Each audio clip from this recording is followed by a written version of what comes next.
Mesdames, Messieurs, ce document est un document de l'État. Il est factuel. Il n'est signé par aucun parti, de même qu'il n'exprime pas la position politique du gouvernement français, mais les seules conséquences juridiques, économiques, financières et politiques qui découleront d'une indépendance ou d'un maintien dans la France au regard de la situation actuelle. De nombreux éléments de réponse dépendront toutefois des discussions et des négociations qui devront avoir lieu après le vote.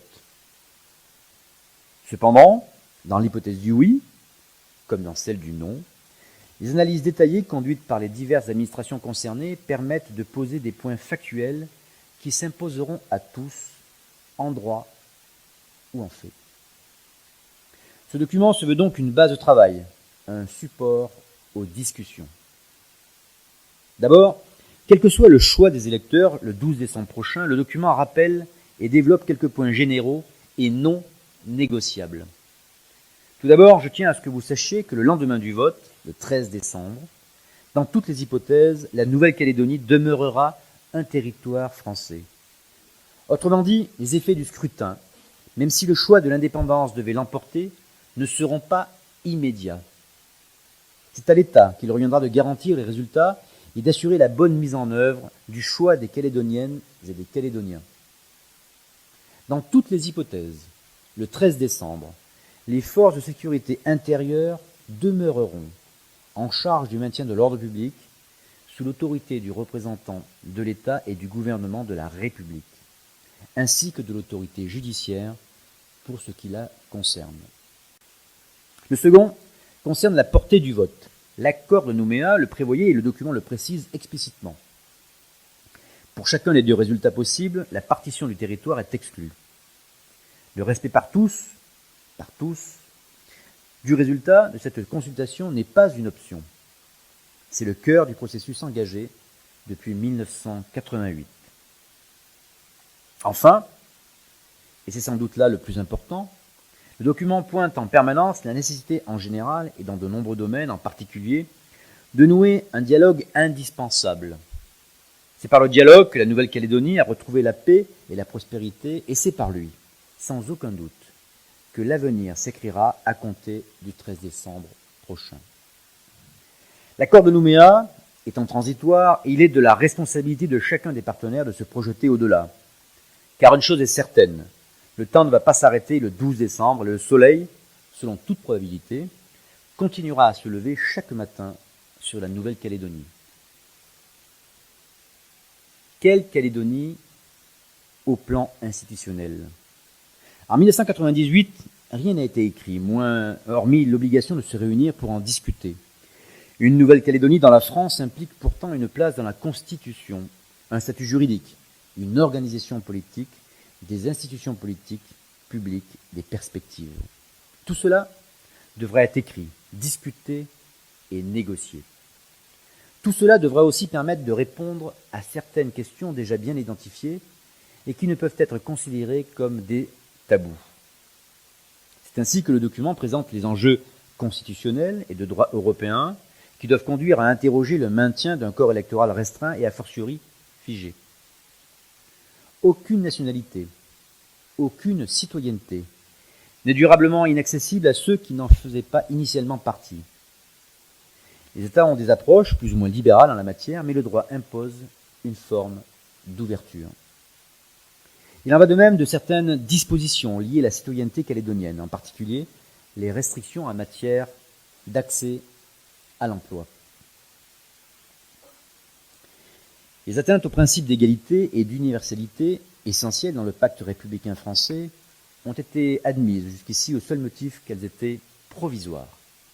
De même, le document exprime clairement la possibilité de maintenir un droit à l'autodétermination pour la Nouvelle-Calédonie dans des conditions qui demeurent à définir. Le fait que les partenaires s'accordent sur un statut nouveau pour la Nouvelle-Calédonie n'exclut pas que celui-ci s'accompagne d'un droit à l'autodétermination réaffirmé. En matière de droit international, le document rappelle à la fois que l'indépendance n'est pas la seule issue possible à un processus d'autodétermination, mais aussi que le refus de l'indépendance ne conduira pas automatiquement à retirer la Nouvelle-Calédonie de la liste des territoires non autonomes, cette compétence appartenant à la seule Assemblée générale de l'Organisation des Nations unies. Enfin, le document rappelle que l'organisation institutionnelle de la Nouvelle-Calédonie, la répartition des compétences, les questions financières et fiscales, tout ce qui constitue, devra nécessairement être interrogé et refondé dans le cadre d'un statut à définir. En complément à ces réflexions, le gouvernement a également proposé une feuille de route pour l'après 12 décembre, permettant de traiter également les sujets sociétaux qui constituent des préoccupations fortes pour les habitants de la Nouvelle-Calédonie.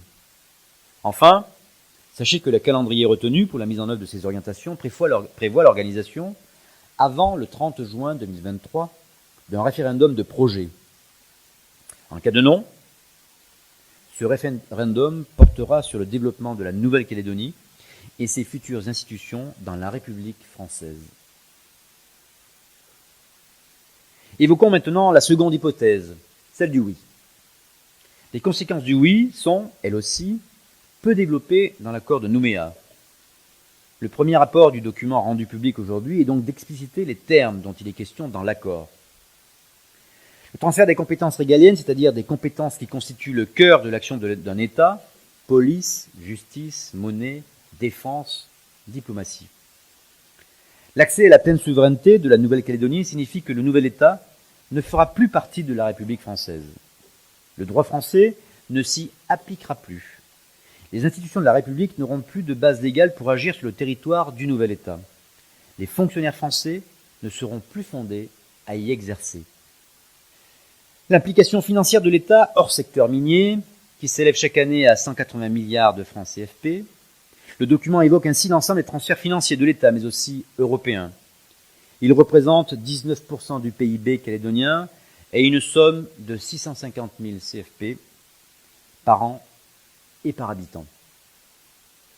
Ces financements cesseront d'être accordés en cas d'indépendance. Le nouvel État pourra éventuellement bénéficier d'aides de la France, mais celles-ci s'inscriront dans le cadre de l'aide publique au développement de droits communs ou d'éventuels accords de partenariat. De même, chacun a déjà entendu ou lu que la Nouvelle-Calédonie bénéficie aujourd'hui de la présence de 1700 militaires, 850 gendarmes, 600 policiers. Nous sommes là au cœur des compétences régaliennes. Mais le document va plus loin dans l'analyse, notamment concernant l'apport de l'État à l'exercice des compétences déjà transférées. C'est un point qu'il ne faut pas négliger, en particulier en matière d'enseignement, qui reste aujourd'hui largement financé par l'État, qui rémunère plus de 4500 agents du vice-rectorat et de la direction des enseignements. Il convient de préciser que sont recensées dans le document l'ensemble des compétences et des fonctions qui cesseraient d'être assumées, de fait, par la France. Cela est strictement factuel.